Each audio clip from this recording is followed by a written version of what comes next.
সংঘর্ষ বিরতি ঘোষণার পরই জরুরি বৈঠকে প্রধানমন্ত্রী নরেন্দ্র মোদীর বাসভবনে প্রতিরক্ষা মন্ত্রী, বিদেশ মন্ত্রী, এনএসএ 3 বাহিনীর প্রধান।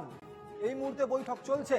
জানিয়ে রাখি, সংঘর্ষ বিরোধী ঘোষণার পরই জরুরি বৈঠকে প্রধানমন্ত্রী নরেন্দ্র মোদীর বাসভবনে এই মুহূর্তে বৈঠকে রয়েছেন প্রতিরক্ষা মন্ত্রী, বৈঠকে রয়েছেন বিদেশ মন্ত্রী, এনএসএ 3 বাহিনীর প্রধান, তারাও রয়েছেন এই মুহূর্তে বৈঠকে।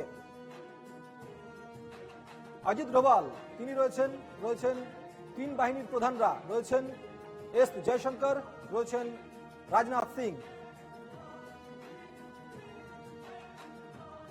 নরেন্দ্র মোদীর বাসভবনে বৈঠক চলছে। বৈঠকে আপনারা দেখতে পাচ্ছি যে এর আগেও যতক্ষণ পর্যন্ত উত্তপ্ত ছিল পরিস্থিতি, তখনও পর্যন্ত একের পর এক বৈঠক চালিয়ে গিয়েছিলেন প্রধানমন্ত্রী।